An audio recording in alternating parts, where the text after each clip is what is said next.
Good morning, everyone. Oh, excellent. Yes. Just like to kick this off today.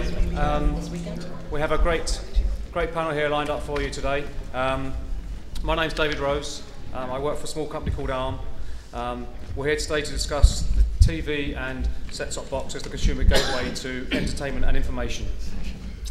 I look after a group at Arm that's responsible for design wins in the home solution space, which is digital TV, set-top box, etc. I'll explain a little bit more about where we fit into this puzzle shortly. First, I just want to get you thinking about how we got to this stage in viewing and communication options, and more importantly, where we're going to be in the next 5 to 10 years. So really, we just try and cast your mind back a few years. If you remember the days of struggling to get software upgrade from your 28K modem up to 56K, trying to move data around on a 3.5-inch floppy disk, deleting files from desktops because your PC hard drive wasn't hard enough. These are all things that have changed, but not that recently, and just think about what's going to happen in the sort of future there. You know, from the fact of using a paper TV guide to see when the program is going to be broadcast to you. Going to the shop, to your music shop, to buy your music on a compact disc format. These are all things that are changing radically and probably won't even be around in 10 years' time.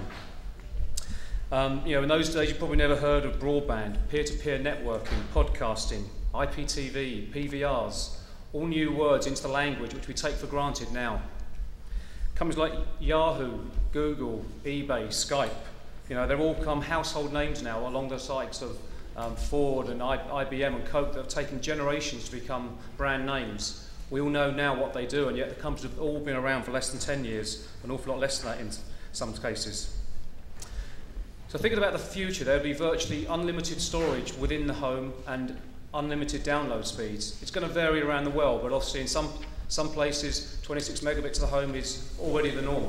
So there'll be no limit to what you can get coming into your house. So with the coming together of high-speed broadband, flat panels, advanced program guides and hard drives, which are all going to be in many devices, we're seeing the traditional usage of our TV changing into a single multi-communication device that allows the user to download HD content, purchase online purchasing, browse the internet, participate in online gaming and watch television. But more importantly, you watch television when you want to watch television now. So the average household probably has several pieces of CE equipment connected to the large TV. DVD, set-top box, maybe an old VCR, probably more like a PVR now. And the consumer giants are still trying to capture that potential to become the all-encompassing gateway for the digital content into your lounge. But they're also being joined by PC manufacturers, the likes of Intel, AMD, Dell, that are all trying to become that single gateway to the home. So now we've set the scene for the changes currently underway in your lounge. Let's introduce who we are.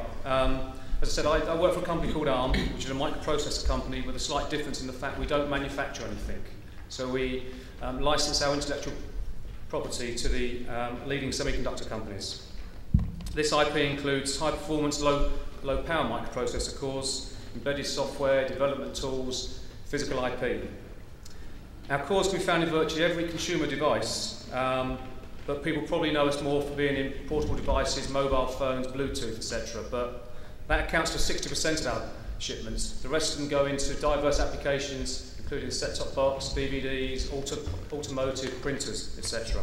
And our partners will ship over 2 billion devices just this year. So we have a very diverse view of the market and each part of the value chain that these guys are involved in. So we have relationships with chip designers, application software developers, box manufacturers and operators. So the viewing habits that we all have are evolving at dramatic speeds, and our appetite for communicating with these devices knows no bounds. And we're now used to using 2 or 3 devices concurrently. And as our confidence to use these multifunctional devices grows, so the technology must keep pace with our needs. So to this end, I'm pleased to introduce today's panellists from a wide range of companies that are each enabling such developments. So we have 2 different set-top box manufacturers, each with their own unique product differentiation, which I'm sure they'll talk about in a moment. We also have a worldwide supply of professional broadcasting equipment. and the company that brings this compressed video to our homes via the fibre. We have a developer of new digital platforms that bring together interactive TV, wireless and online applications with traditional media. And finally, a company that provides award-winning design, user interface and technology solutions for televisions and other advanced devices. So I want to keep this as interactive as possible, but if we can just let the panelists just introduce themselves and what their company does, then we'll open up questions to the floor. And if we can make it as controversial as possible, then it gets a bit of interaction going.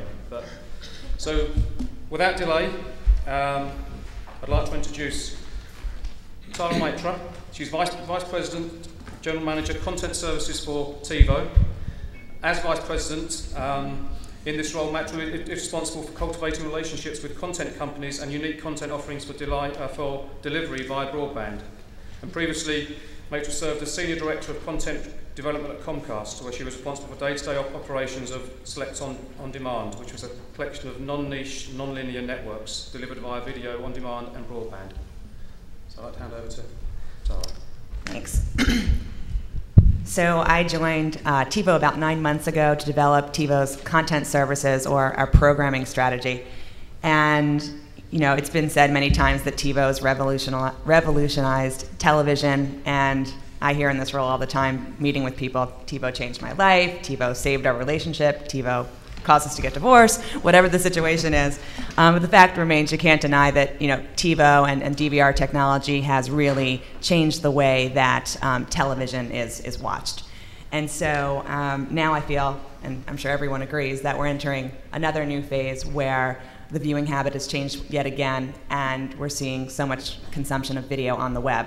And even though web videos existed for quite some time, I would say it's only been very recently that video is being talked about on the web in a very mainstream sort of way. And it's very clear that both professionals and amateurs are taking web video production and delivery of video on the web very seriously. Obviously, why shouldn't they? The economics of launching video on the web are much better than trying to launch a cable channel or trying to launch a 24/7 channel for niche programming. We also know that it's easier, you'll have more flexibility and control of your content if you're launching your own web product versus trying to negotiate with cable and satellite. So what's the opportunity for the set-top box? TiVo, I think, is in a fantastic position right now, because we have the ability to revolutionize the television experience yet again by bringing web video and television in one seamless user interface. And what we're doing is, of our standalone boxes, our Series 2 boxes, I would say it's 80% of those homes have broadband. Of those Series 2 boxes, we have had more than 30% of those homes actually go ahead and go through the process of taking their TiVo and connecting it to their broadband. And so we're using that connection to deliver video and applications to our TiVo subs. I would say up until about 6 months ago, there wasn't any real reason to connect via broadband unless you wanted to move content from one TiVo box to the other on your home network. Today, we've got hundreds of applications, everything from audio podcasts to a relationship with Live 365, where we're offering internet radio, to Fandango, where you can browse local movies that are playing in your theaters and buy movie tickets directly through your TiVo. As recently as June, we had made some announcements about new content that we're launching. Basically, I'm looking for content that you can't find on television. We've done relationships with the New York Times and the NBA and CNET and iVillage and Heavy.com, a lot of these new networks that maybe you haven't even heard of yet, but if you have, you've only heard about them in the last 6 months to a year. Non-linear networks who aren't pursuing distribution on television but want to still reach the TV. Because we believe at TiVo, and what I'm hearing from a lot of content providers, is that even though they're having terrific success with launching content on the web, they still don't view it as real TV until it's on the TV. And so that's where we're reaching out and trying to bring this programming to the television. When we're talking about set-top boxes and PVRs and DVRs and the gateway, and what's the opportunity there, at TiVo, I look at it and say, if we can be the company that really, truly brings and melds web video and television in a way where there's also a business model for content owners, whether it's advertising or sell-through or purchase to own, or excuse me, VOD or purchase to own, that's going to be That's going to be the true success in this world of content. There's a world of video exploding on the web today, but how do you search it? How do you find it? How do you develop an audience without spending huge marketing dollars? And so through TiVo, our goal is to, just like you're recording television off of air today, you can set a season pass, sort of set it and forget it to this content that's coming in via broadband, and it's going to appear in the same way that your content appears where if you recorded it off of HBO and you recorded The Sopranos. So it gives new networks a chance to, it sort of levels the playing field really, whether you're a broadband network or a television network. And so that's, those are the developments you can expect to see from us. Thank you very much. Andrew, get set up there. Thanks, Tom. So I'd like to introduce Andrew Solomson, who's Executive Vice President of Schematic. Andrew manages national accounts and client service for Schematic, and as such he directs their account managers and is responsible for client satisfaction and retention. He's nearly a decade of experience creating interactive projects and applications for a wide range of businesses. Thanks, Andrew. David, thank you. I think this is a pretty interesting panel because you see a whole lot of different areas and different perspectives on how consumers are getting and how they're starting to learn about and consume a whole new set of services. What I want to talk a little bit about today is what we do at Schematic, what our perspective is on all of this, and show you a bit of the work that we've been doing over the last year or so to give you a sense of what's really out there and how it's being done well. And I really want to focus on two platforms, broadband and set-top box. So we're a full-service interactive agency, and we develop technical, creative, and interface work across the web and TV and the mobile phone, and then a whole number of other platforms. But when we talk about how we do our work and how we operate, we talk about improving the interactions between our clients and their customers. And the interactions are really what we're here to talk about today. How the media companies and the CE companies and the telecom companies are going to get this information out to their consumers. When you talk about our client list, obviously a lot of media and entertainment, also a lot in the packaged goods space and the CE space. I think you can see from the diversity in companies here that everybody needs to figure this out, right? This isn't just for entertainment companies. It's for all companies to figure out how they're going to get their content across in the next generation of content and distribution. So let's talk a little bit about what's happening right now. Well, the users are changing, and even though consumers change slowly, they're changing more every day, and their expectations are getting much greater. And we're starting to see this in a lot of areas. They're far more connected, they know a lot more, they're on the go, and we've seen a whole lot of user-generated content they want to contribute. Now, the enablers here are the technologies. You use Flash and Ajax, some of the newer technologies like Flex, a whole slew of custom APIs. We now have a technology that supports what we've all been wanting to do for a long time. And that means richer user interfaces, more screens. We're looking at not just the 2-foot experience, but the 1-foot experience, the 10-foot experience, and even into the 25 and 50 and 100-foot experience. So when this all comes together, what does it mean? Well, it means there is an opportunity for thoughtful, rich media experiences on any screen, anywhere, anytime. What does that end up looking like? Well, let's take a look at some of the work. This is the full episode streaming player on abc.com. This went up in May and was extremely I think really across the board has gotten a lot of great feedback. There are two things about this that are different and I think are special. One is developing an environment that was as good as and as powerful as the ABC content. So this is not just a video player with a screen up there and a list of links next to it. This is something that really is trying to honor the quality of the content and the drama of Lost and Desperate Housewives and Grey's Anatomy and the ABC shows. This application won an Emmy, and we're really proud of that. But I think the second piece that makes it really interesting is the advertising model.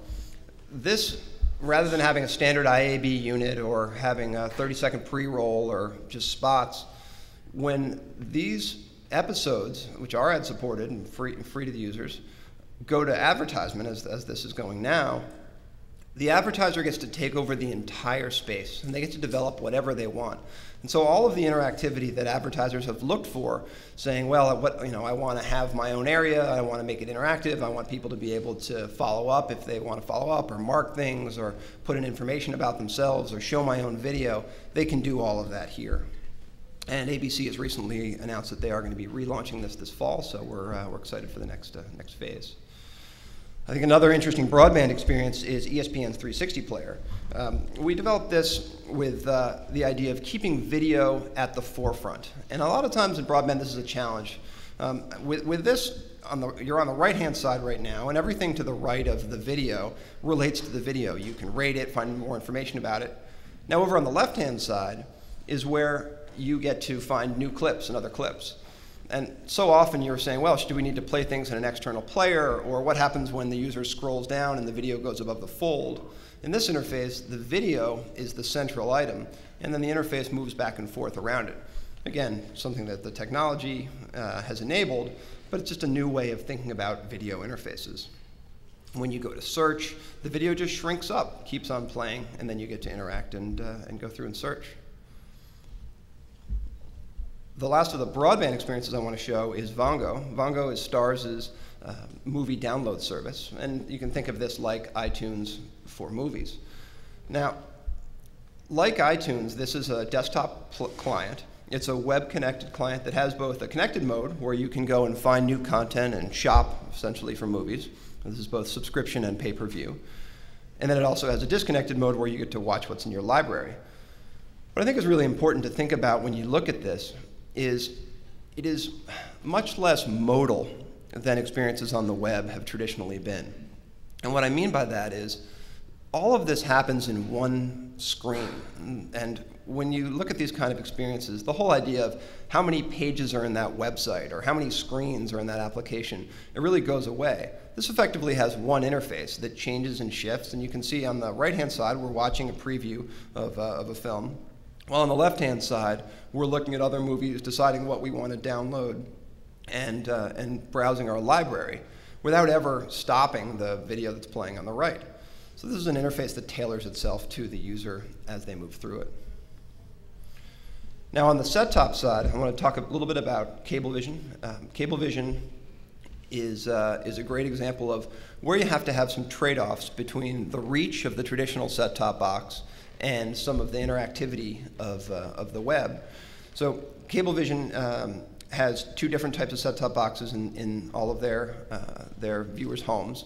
And when we developed this IO system, which also won an Emmy last year for them, we were able to do quite a bit, but as you can see, you still don't get the level of filigree and the level of perhaps aesthetic cleanliness that you can get on the web. You're just a lot more limited by what's in the set-top box, which is why I think it's a nice thing to end on is the Microsoft Media Center. The Media Center is a great mix in between the broadband world and the television world. This is MTV's Overdrive, which was incredibly successful as a 2-foot experience on the web. And when we brought it to the Media Center, we were really happy to hear that a few months in, about 20% of the Overdrive traffic was coming in via the Media Center. And this is a completely 10-foot experience. It's all done with a remote, but still allows the users to go through the vault of over 10,000 videos and short-form clips, set up playlists, etc. And then the final thing I want to show, as we just have gone through this, is what the Media Center Vista looks like. And this is a nice preview for those who haven't seen it. This is an application for Showtime, which is the first commercial application done on Media Center Vista. Now, suddenly, and this is obviously going to come out for businesses in Q4 and for consumers in Q1, suddenly we've got a level of interactivity and a level of design. In this case, we're watching the end of a show, and we were doing some polling. And we can go into a really in-depth experience. And you can see here that the video scaling And this isn't the demo. This was a live Vista application that premiered at NAB. You can see the scaling, the way the video works, being able to get the full interactivity of the web with the really powerful, rich video that we've associated for so long with television.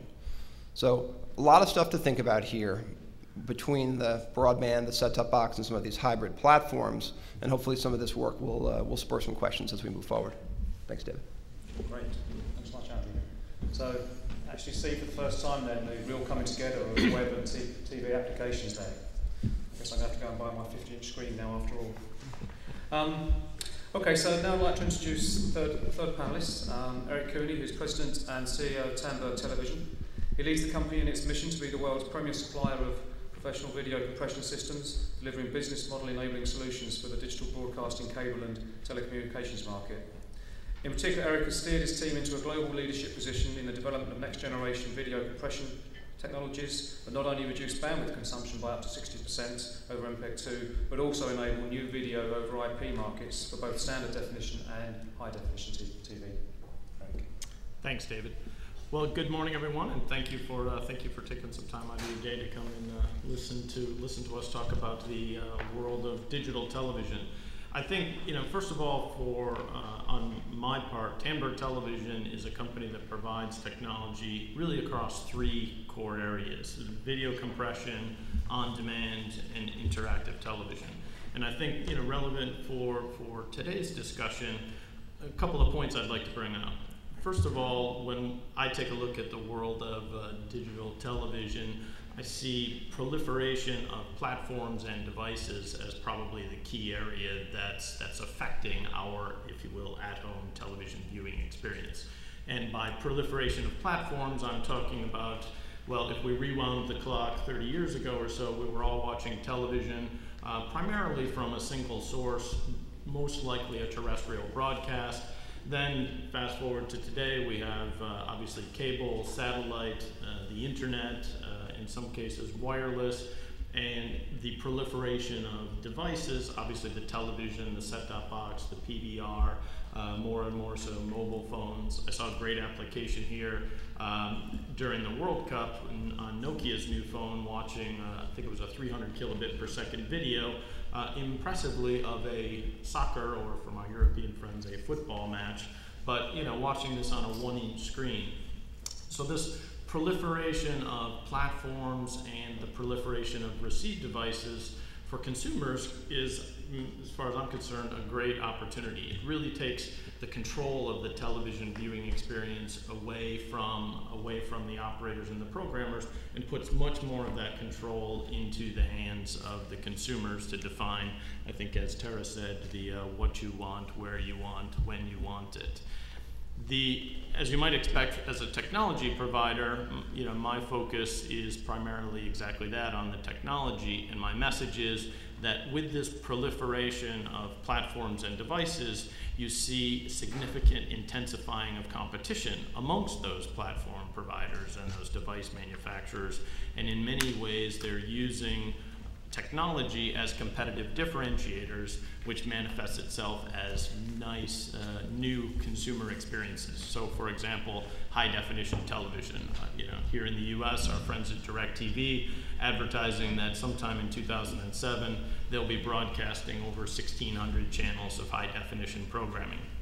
That's something like 150 national channels, as well as all of your local market television channels. That's clearly a step change in terms of the quantity and arguably the quality of television programming that any of us have access to today in our individual markets.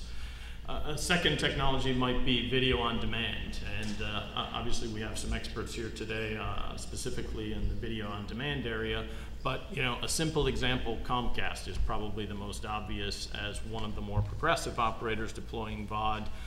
Many of you are probably aware they advertised well over 1 billion VOD views in 2005, and I think today they're operating with a run rate of over 140 million VOD views a month. I mean, just think about those in terms of the numbers. 140 million times a month somebody's hitting the play button on a piece of VOD content. That's clearly a compelling consumer proposition for a lot of individuals. And the last technology I just wanted to mention was interactive television. Fairly timely in that, I happened to pick up the USA Today yesterday, and on the cover of the business or money section is an article about Cablevision and HSN, the home shopping network, launching an interactive television application, a very simple application in terms of its implementation, which is essentially shop by remote. So you're sitting at home as opposed to picking up the telephone or going to your internet to purchase that product you're watching on HSN. With a few clicks of your television remote control, you're purchasing that product. And the time dynamic there was comparing a 30-second purchase today for a shop by remote to about 2.5 minutes in terms of the consumer time to pick up the phone, dial the number, talk to the rep, et cetera, et cetera. So of course from HSN and in this case Cablevision's perspective, it's a great application, lowers that barrier to entry for the consumer to interact with the programming and make those purchases. So I guess, my message today is really, again, the proliferation of the platforms and the devices is really driving the consumer experience. I think that's great news for the consumer. And the impact for the operators and the device manufacturers is an intensification of the competitive dynamic, and in many cases they're using technology as ways to differentiate their service and their offering to the consumer. Again, great news for all of us as consumers. We see more high-definition programming. We have more access to a much broader, richer array of on-demand programming. We have interactive applications changing the way we experience television. And with that, I'll turn over to the next panelist. Thanks, Dave. Okay, thanks, Eric. Okay, so now time for our fourth panelist. I'd like to introduce Chris Seymour. Chris is Director of Video Business Development and Strategy for Motorola's Connected Home Solution business. In this role, he identifies industry trends and aligns Motorola's product roadmaps to meet those opportunities. Chris began his career at Motorola in 2000 as a set-top box product manager and subsequently served as the Director of Set-top Box Product Management for the Americas. Chris, do you want to? Thank you, David. Good morning. I'm Chris Seymour, as David mentioned, and I've spent most of the last 6 years at Motorola in set-top product management, servicing primarily the North American cable market. And during that time, I've spent time in the trenches in rollout of digital television, VOD, HD, DVR, and these have been very interesting sort of single experiences that have been rolled out into the market, and I think we're on the footsteps today of some very interesting new transformations that are about to happen in the broadband space. As you see up on the charts, go ahead. Just next one, thank you. We in Motorola are all about putting the consumer into control. Many of these technologies that we'll talk about today and that we have talked about have been around for some time, and there's been a great deal of promise about 500 channels, about everything on demand all the time, and those of us who've been in the trenches have seen many of these things come and go, and I think what we're at today is really about developing products and services and assisting our customers, the operators, in so doing that in a very personalized manner. Next, please. So the key here is it's different for everyone. There is not one consumer. There are technophobic, economically secure people at one end who really just want to sit on the couch and watch television. At the other end, you have the millennials coming along, those who've been born after the time since most of us graduated high school, who not only walk and chew gum, but they walk, chew gum, and text message at the same time. And for them, this is a very, very different experience. Next, please. So what we seek to do is to build out the network. We have now in the US world-class broadband networks, both wired and wireless. And the next transformation to occur is to bring that network inside the home. And there is no set-top at the center of this drawing, you'll notice. What's really at the center of that drawing is the consumer. And there are a number of devices that are hanging off that network. That is a highly symmetrical, very secure network which can be carried over a number of wired and wireless technologies. And the idea here is that consumers don't subscribe to a VoIP service. But they will subscribe to a highly differentiated service that couples both the VoIP experience with the video experience. So for example, imagine being able to do call control from your DVR set-top box. So as a call comes in and you see it's your mother-in-law, your wife's not home, perhaps you forward that to her cell phone because you know she's down the road and you don't want to talk to your mother-in-law. That's the kind of thing that consumers are going to pay for in the future. Next please. You can see I signed up a few today already. So it's all about me. And who is me? Well, it's all of us, really. Next, please. And it's about differentiating the experiences and personalizing them in a very, very unique way so that DVR control can be done over the mobile handset, so that content stored on the decentralized DVR in the home can also be played out in other parts of the home. There's nothing worse than coming home after a week on the road, wanting to watch the programs that you've been recording and finding out that, well, the kids want to watch SpongeBob in the family room. These technologies will allow you to watch those things anywhere in the home. Next, please. And of course, it's not just about video, it's about all content. So music, and next, please. As well as voice. And allowing operators, empowering them with the technology that allow them to bring a very highly coupled and highly differentiated service offering to their subscribers. Thank you. Okay, thanks, Chris. So Chris is taking orders for the anti-mother-in-law device now. Okay, so our fifth panelist is Mitch Oscar. He currently holds the position of Executive Vice President and Director of Carrot Digital. Carrot Digital is a new division of Carrot focusing on new digital platforms and the integration of interactive TV, wireless and online applications with traditional media. David is non-union, so he's going to be doing my slides as well. Don't wish to offend anybody. Basically, everybody here on this panel is talking about deployment, technology, distribution, and I'm in the advertising business, so theoretically we have money. And when we look at the three legs, which are licensing, subscription, and advertising, we become important if you get it right. So let's go through an ad agency's perspective. We basically talk with our clients and try to get them into the idea that we are evolving and there will be convergent devices. Next. But we get a lot of resistance. Next. I figured I'd make this quick, no schematics. They're exhausted because they have to do so much work, understand so much stuff, and they're understaffed. And we get a lot of discouragement. Next. So it's really our job to figure out what's real and what's not real. What's the consumer proposition? As simple as it is, if we understand what the consumer feels about the product, then we will come up with marketing ideas and provide advertising revenue. Because we don't even know what sells anymore.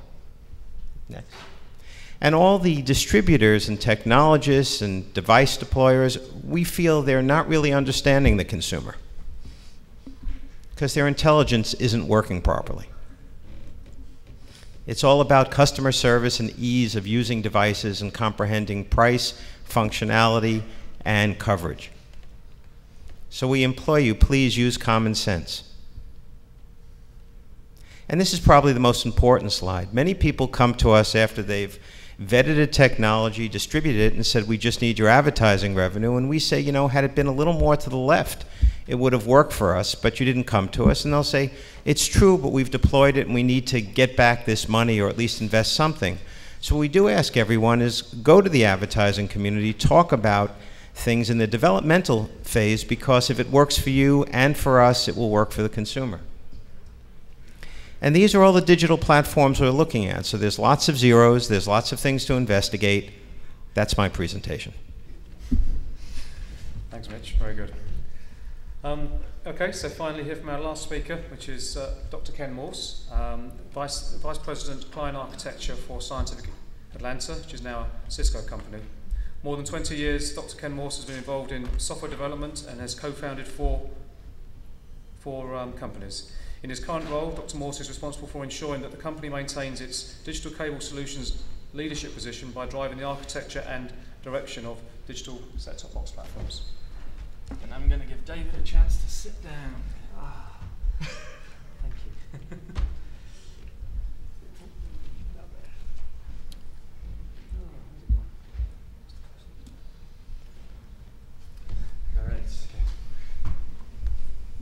it's like to stay standing up for too long, so enjoy the seat whilst you can. So again, thank you for all coming out this morning. Appreciate it. I'd like to thank the panelists for covering most of my points ahead of me, which is one of the benefits of going last. So I'll just reiterate a few of them. One thing that I've noticed, I've gone through a serial acquisition process recently. I had a startup here in the Valley that got bought out by Scientific Atlanta, and Scientific Atlanta gets bought out, ironically, by a Bay Area company, Cisco. And the one thing that I can tell you that changes through those acquisitions is the PowerPoint templates. When it was a startup, I used to do my own. When it was SA, there was 2 people in a corner office with Creative Media Services written over the top of it. And at Cisco, there's a building on Tasman Drive called Creative Media Services. This is what I always call the obligatory marketing slide. And I get shot if I don't do it. So basically, for those not familiar with Scientific Atlanta, I'm sure you're very familiar with Cisco. Scientific Atlanta is an end-to-end video delivery system provider. Everything from encoders, video encoders, now with H.264, as Eric was mentioning earlier, all the way through the head-end delivery systems, and down to what most people know as BAI, because it's where they see the name on a box in their house, except not in the Bay Area, Motorola system. You'd see the set-top boxes. From a set-top box point of view, a lot of boxes shipped, seeing a big change in the technologies that are going in those and the services that are capable. We've already been through VOD collectively, DVR collectively, and now we're seeing an integration of a lot wider set of services and technologies that hopefully, as a panel, we'll all get to talk about. Numbers are pretty good, and given that the bottom there, the 1 billion IP VOD streams, and I mentioned earlier from Eric about Comcast, I wonder if those two are related in any way. But Cisco's powering the back end of the Cisco video delivery system. So, with that out of the way, have a look about how we see the evolution going on. And if you actually look at what the user cares about, we've moved from passive, just watching broadcast TV, to giving them the ability to actually choose what they want to watch when they want to watch with on-demand technologies, whether it be through the service provider or over the top using the internet. The ability to participate through community services, and now the burgeoning market that's starting of actually producing content, where the home is not just a sink of content, it's an origination point as well, whether it be everything from blogs to podcasts that people are putting together themselves, and to video blogging as well that's starting to originate in the home and go out back through the network. And as you can see, the provider, the service provider, has been responding to this to really deliver the experience in moving from broadcast through transaction, interactive, and now on the goal of empowering the consumer to be able to do what they want when they want. So this is the joys of creative media services at Cisco. You get to do charts like this. But really it's all about many services to many streams. It's not just the TV, although we're going to talk a lot about that today.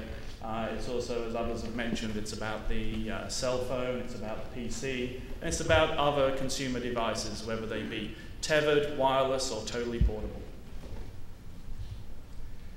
Connected home, the challenge there is obviously a multi-screen experience with no new wires. One of the biggest challenges, I would say, in connected home is, as probably you're all aware, you go to Best Buy, you go to Fry's, whatever, you come home with this wonderful new box, hopefully a blue box if it's a Linksys product, and you try to connect that up and get it all sorted with everything else in the home. And after a few service calls and a weekend spent, you've probably got it up and running. The challenge is ease of installation as we get into complicated networks in the home. And also understanding that the market that we're trying to address is a huge majority market, not an early adopter market. And that's an area where service providers can actually bring a lot of value to the table over time by offering managed devices in the home and actually reducing the complexity and increasing the ease of use of products that are in there. We're seeing, obviously everything off the right of the slide's fallen off, that's the real confidential stuff. But we're addressing multiple distribution networks, whether that be wired, wireless, even technologies over the power lines like HomePlug are starting to come to the fore as well. And obviously multiple access technologies into the home in terms of working not only with traditional cable deployments, but you're also seeing the telcos start to move on their DSL and fiber to the home deployments. And IPTV becoming a buzzword, a very overused buzzword at the moment, but certainly something that's gaining a lot of industry momentum and bringing a lot of discussion about new services to the table, and one that Cisco actually loves, given that it drives a lot more bandwidth through the network, and there's some routers and switches, I guess, that need to be sold. I'm not going to talk about this one. It was, Chris put up a similar slide earlier, and it's really just saying there's so many touch points in the connected home in terms of devices that have to interoperate and communicate, and the challenge is going to be, as I mentioned earlier, ease of use and installation. There is no single device that wins out here. It's about a whole distributed environment. As Tara said, it's about consumers getting what they want, when they want, and where they want it, which means there is a huge integration experience across a range of devices, whether it's programming your DVR remotely on your cell phone when you're on the train in the morning because there's something that's going to come on during the day you don't want to miss, whether it's actually being able to stream content off your DVR to your cell phone whilst you're on the train to actually see the thing that you set up to record yesterday, as well as integrating the PC experience and the content that lives in the PC environment and over-the-top content that's coming in outside of the service provider's control. The challenges that I think, the ones that I wrote down based on listening to everyone and what we've experienced, number one, the consumer, as Tara said, they're just driven by what they want, where they want it, when they want it. Business model. None of this comes to fruition unless there's a valid business model across the supply chain. You and I could want everything and anything, but if there's no business model to support it, if we're not willing to pay for it, if there's not a supported business model, it's not going to happen, except for those of us with deep pockets who want to personally make it happen in their home. The interesting challenge there is going to be how the service provider balances that consumer requirement to make their business successful. And the second one I mentioned a few times in there was ease of use, which is everything from installation to user interface, as the schematic guys were talking about, which is critical to make these services accepted. Interoperability, having open systems where you can actually plug and play different components, where plug and play actually has a chance of working rather than just being a marketing term. And content protection. At the end of the day, there's some very valuable content flying around in these networks, and it has to be protected and its rights acknowledged and managed. And so seeing how that all happens with the diverse set of DRM technologies that are out there is going to be key. And so I'm the only one stopping you from the panel discussion, so with that, I will start.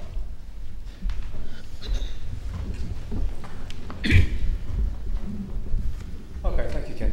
So, I guess now it's over to you guys. If you have any sort of questions, if you don't, we can generate some, but ideally we can get some probing questions from the audience. Everyone down to this. So, what's the reaction or impact you think DCAS will have? So the question was, what's the impact of DCAS, downloadable conditional access systems? Do you want to go first, or do you want me to, Chris? I'll give it a go. I think that DCAS is an area, obviously, with Motorola. We have a lot of work. We work quite a bit with SA on that as well, or I should say Cisco. And I think that it changes the economics of separable security. It just to a lesser extent, it simplifies the user experience for those devices. But beyond that, it's still a robust conditional access scheme, which will allow content owners and network operators to deliver content in a secure manner. And I'd echo everything Chris just said, add to it that operators are always, especially in this age now, trying to come up with new business models for how to distribute content and give it, different rights and things like that. And DCAS provides a mechanism by which you can have a very controlled and extensible framework in which for that to happen. And personally, I'd like to see DCAS actually be something that goes beyond just the cable industry and is something that can address a wide range of markets, whether it be telco, satellite, and others, and have a unified, open, interoperable standard out there through which you can support a range of CAS and DRM solutions. Can we bring the house lights up? Can we bring up the house lights, please? Ah, thank you. Oh, there you are. There's people out there.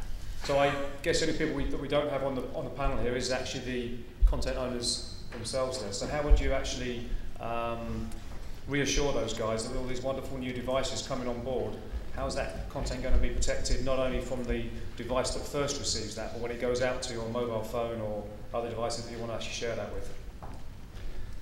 I'll take a first stab at it, which is there's one simple word is actually standards. There is a wide range of standards that are already in place that in some cases are mandated, whether it be government mandates or operator mandates, to protect both the outputs on a set-top box, so through technologies like HDCP and DTCP, to protect the outputs there, and also being leveraged through robust DRM and CAS solutions to take it to other devices as well.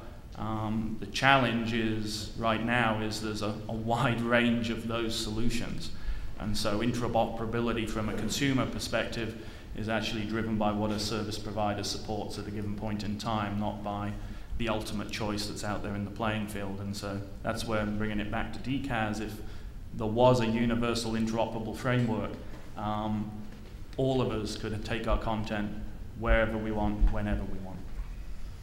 And although it's frequently portrayed as an evil, these DRM schemes are very useful. Protecting content in a robust yet easy to use manner is demonstrated. To look at folks like iTunes, they've done a terrific job in bringing that music content to a very wide audience at a very low cost. It's very easy to use. So as David says, solving some of the interoperability issues and making it fairly ubiquitous is overall a very good thing for the industry. And within TiVo, I probably have the conversation about digital rights management several times a day while talking with content providers. We have within our system the ability to, implement a TiVo DRM, which of course it doesn't really work as well when you talk about interoperability, but it gives content owners the control. If they want the content to stay locked on the TiVo box, we enable that. If the content provider wants to have the ability to let the TiVo subscriber move that content to a mobile device, we allow for that. So it's working within the TiVo environment. We can provide the security, as much security as the content owner is looking for. Let's take a gentleman there. I hear a lot of emphasis on what the consumer wants, needs, expects, whatever, which is of course a very reasonable approach. But I would also contend that what consumers don't really want are set-top boxes. When it's not something that is, a desirable, device. I'm not talking about a TiVo-like box which has a very specific functionality. I'm talking just about a generic box that receives or feed just signals and displays that on the television. So what's your approach? What's your thoughts on it? Did everybody hear the question first? No. Okay, so gentlemen are saying that do we really need a sort of set-top box there? Do we not just want a basic device that's going to receive something and then display that out to whatever screen needs that? I guess the way I'd start is it kind of falls off of content protection in one level, which is at every step of the way you've got to have content protection. Otherwise the business model's not going to work for premium services. So if we wake up one day where the receiving device, the television, the display, call it what you will, has a built-in and extensible content protection scheme, then that takes one of the things out of the way. I'd say you're also seeing, set-tops evolve dramatically, and so the types of devices that they are is becoming very different than just receiving a video signal and decoding it, and actually working in a whole ecosystem in the home. So, on one level, we see that consumer demand as well as service provider demand is actually driving the functionality of set-tops above and beyond what some of the other kind of devices are you've already got in the home, and so that there's a real need for them going forward. The other thing is when you look at the service provider business model, and how they amortize equipment, and also how they need to be able to react to competitive measures in the market. They really need a device that they own in the home and that they can drive differentiation through. And so, you've got that challenge as well that has to be taken care of. Service providers, whilst they will tell you they'd love it if there wasn't a set-top box, what they won't say is that they would love it if there was something that they didn't own in the home. I think it's also interesting that the gentleman made a distinction between a TiVo box and other set-top boxes. Maybe that's because a TiVo box feels like a little bit more of a choice, perhaps, than some of the set-top boxes that come from your cable or satellite provider. And I think as both the aesthetic design of those boxes and the multifunction type of boxes starts to become more prevalent, then you might feel the same way about a cable or satellite box as you do about a TiVo box. And clearly, Not likely, though. Competitive dynamic here. Clearly, there's a competitive dynamic here, right? As whether it's the PC or the set-top box or your game machine. In many ways, you can describe a lot of these boxes, and no offense to anybody, but we're talking about a microprocessor, some storage, and some application software. How ultimately those devices converge in the home remains to be seen, and there's a lot of very large consumer electronics and software companies working to decide how that ultimately will play out. But I think at the end of the day, as perhaps Andrew was suggesting, it comes back to the consumer's choice, right? What are you trying to accomplish? What are those killer applications, if you will, that are really driving your purchase dollars? Are you buying the Xbox game machine, or are you buying the TiVo game player? Because ultimately they may have very similar functionality. And Mitch, from an advertiser's point of view, do you see any difference between the boxes and any sort of prevalence as you go forward? Well, we're just concerned about content delivery. So wherever the content is, whatever box people have to receive it in, as long as we can get our commercial messages, however we might define them these days, with interactivity, with measurability, that's what we look for. So we don't really get into that argument. We let everyone else at the panel discuss that. Well, hang on, there's a gentleman at the back there for all the questions. As a consumer, shouldn't I be in charge of how my devices converge in my home? Is anybody working on ways to monitor devices like the TiVo so I can get my content onto my other box without somebody else's permission? Do you mean your personal content or your purchased content, or both? Both. They're all my But maybe here's where common sense comes in, because I try to work that same scheme with my wife and my son and my dog, and that doesn't work. So I think that's problematic right now, to have each of these competitors talk to one another or make it easy in terms of interoperability for those things to happen. I think we're very far from that. I mean, personally, as a consumer and as someone from the advertising community, having people pitch me all the time. Although you're starting to see, I mean, you can put a memory card into TVs or into different set-top boxes and view your content. And a number of our clients have worked with us on prototypes of doing just that, being able to put your home videos onto your PVR and having those accessible along with the other content. So that's absolutely being considered. And in fact, that's what TiVo is doing today. So trying to bring and allow consumers to bring web video to their TiVo devices, watching that in the same TiVo user experience as you're watching your recorded video. In addition, in some ways, TiVo does function like a media center in the sense that you can have your Yahoo Photos and access your Yahoo Photos on your TiVo. You can give your password to and share those photos via TiVo. So we're just really in the early stages of it, but in terms of video, home video, personalized media, media from the web, all of that's going to be accessed. You'll be able to access that through your TiVo. Guy in the yellow t-shirt at the back, he's been there a long time. The guy in the yellow t-shirt, yeah. Right.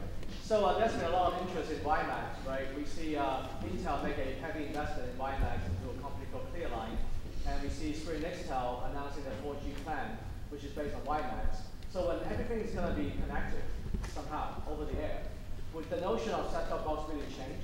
Basically, if everything is connected, then the whole notion of set-top box, to your point about the intelligence running on top of some server and some storage, can be anywhere on the internet now. So what's the notion of set-top box when everything can be connected over the air?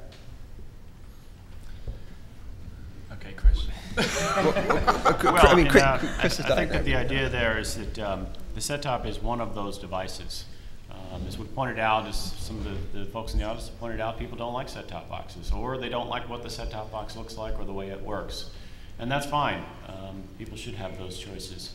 But the reality is that there is a need for some sort of a network interface device which is capable of negotiating the appropriate security or whatever other interfaces or demodulation schemes are necessary. So yes, absolutely, there will be multiple devices on that network.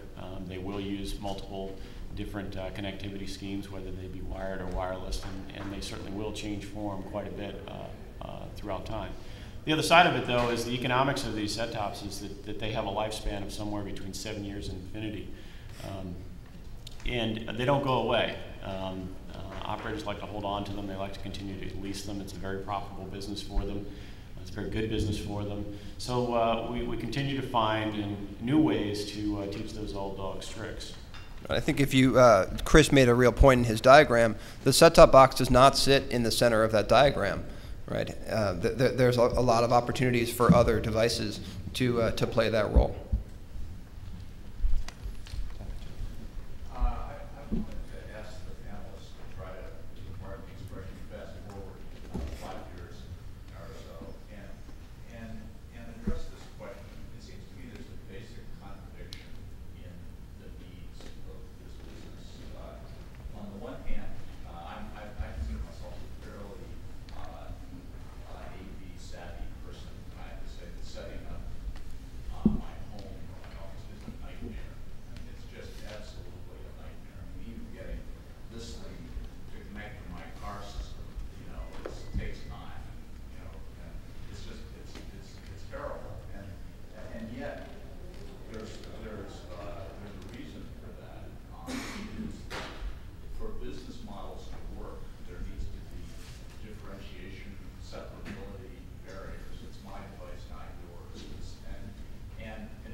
Okay, so very briefly for the people at the back there. So moving forward five years, what's going to change? Because at the moment we seem to have convergence and interoperable, convergence within own brands, but there's no interoperability between the big brands to how you're going to get those devices to work together. It's still, you still need to be a rocket scientist to connect these things up. What's going to change in the next five years?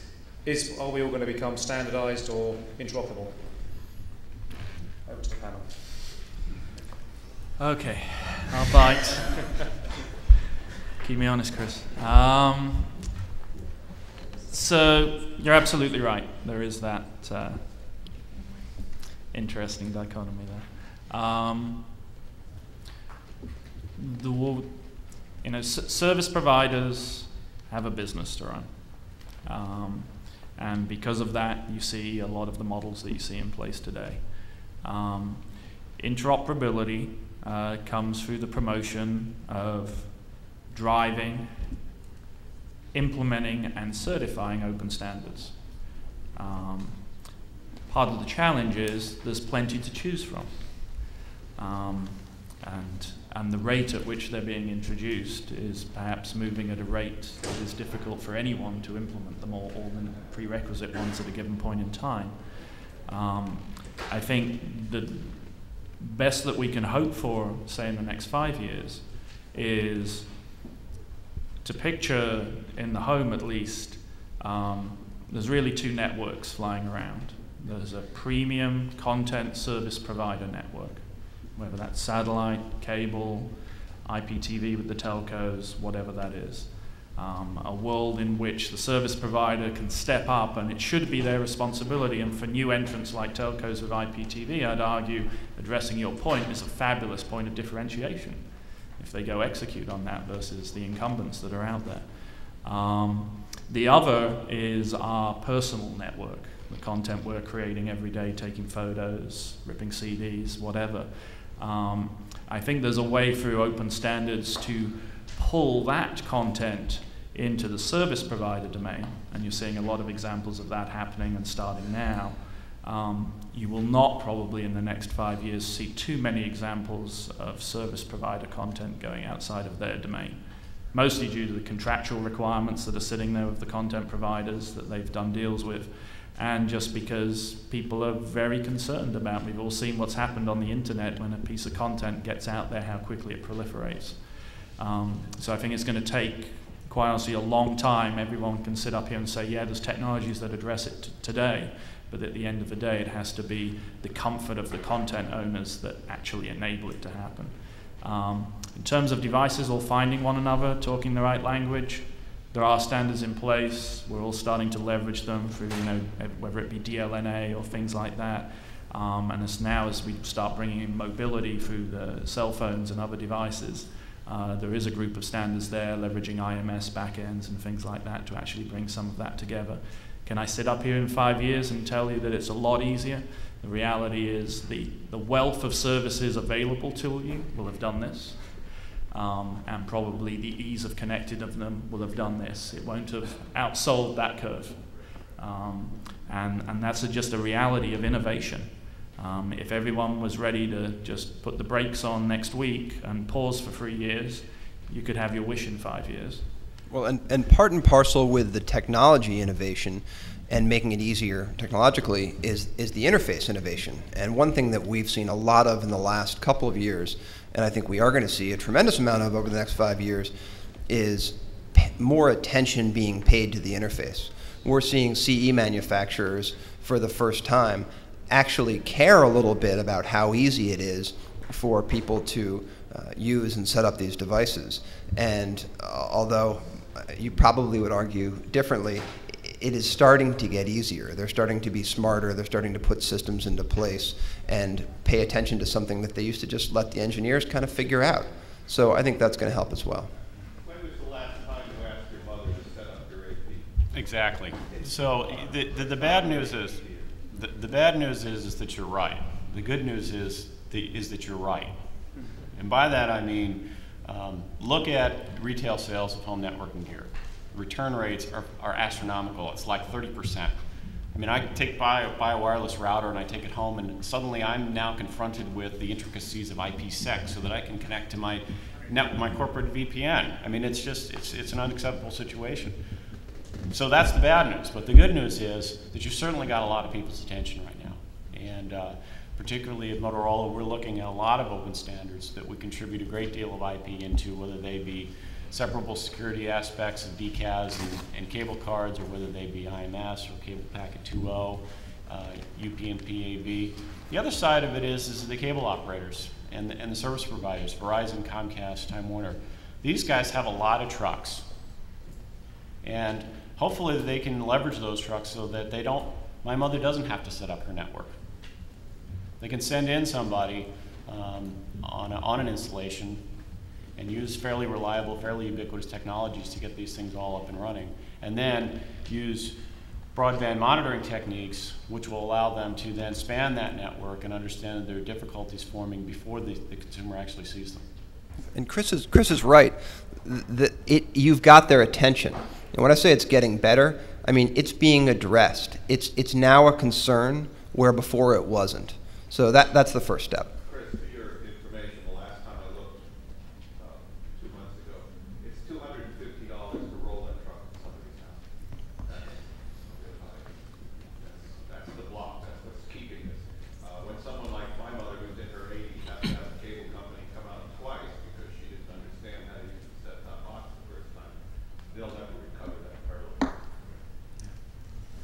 question back there? Sure. As we start getting hundreds of channels into our house, I'm curious to hear what sort of innovations are happening on the user interface side. I think we're being limited to the 2x2 grid we see on our cable boxes. Are there new technologies around voice recognition or other kinds of remote technologies that the companies are working on? A very simple one with the video mosaic. You know, particularly in the IPTV space, those operators seem to be, let's say, on the leading edge in terms of the traditional program guide. So as opposed to the text-based, you know, scroll, which channel am I watching? It tends to be a video-based mosaic. So you're looking at 4, 6, 8, 12 channels simultaneously of video programming, and you use your remote to scroll between those video programs as a means of selecting and simply put, interfacing with the program guide. Simple example of the types of things we're now seeing. And I think where TiVo's always been known for its user experience and its ease of use, you're going to continue to see, as we introduce more features and services, we're going to continue that that ease of usability in the sense that we're integrating our web video with our our recording technology for linear programming, so that you can have the exact same experience that you had with your recorded programming from television with your content that you'll be bringing in from web video. We've also introduced things like online scheduling, so from TiVo.com or Yahoo, you can set your recording device. We've introduced something called Guru Guides, where experts are picking programs. You can sign up for sort of that playlist, and those programs will be automatically recorded on your TiVo. But where that comes into your question in terms of ease of use and the UI, it's all being seamlessly integrated into the same experience that you've always had on TiVo. And we are experimenting with the technologies you're talking about. A lot of our clients are working with us on gestural remotes, on voice recognition, on the navigating with content that Eric's talking about. And you know, you're absolutely right. The current system of how to find content is being outstripped by the amount of content that needs to be found. Okay, we've got time for one more question. So, gentleman there.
That's a good example of technology. All the technology exists today to solve the problems that you've just described. You have a TV set that you want to mount on below your counter, your cabinet in your kitchen, and you really don't have the space for a set-top box.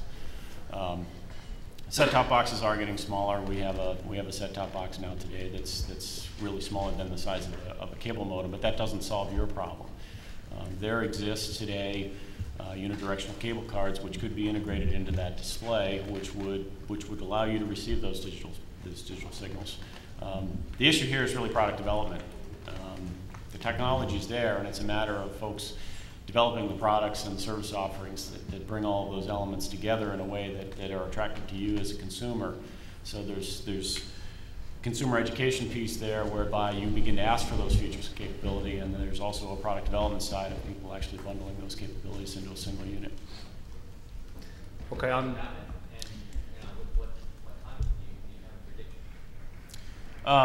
as we say, I mean, the issue here is the winners in this battle are going to be those that are able to bring highly differentiated products to the marketplace. So those that do listen to consumers and get their message right will integrate those features. Okay, I'd like to thank the panel very much for their great contributions, and also you.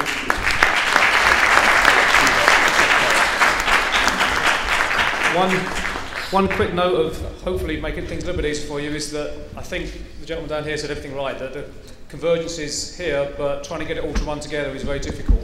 What I've seen in the mobile space is that they're coming together with standardizations, and I think the quantities that they ship will help to drive the consumer devices to actually try and get more standardizations. And it's proved in the financial community. You think about MasterCard and Visa, they interoperate together on the same device when you go and swipe your card. So you can have these devices being interoperable. So hopefully there's a way forward there. Okay guys, thank you very much.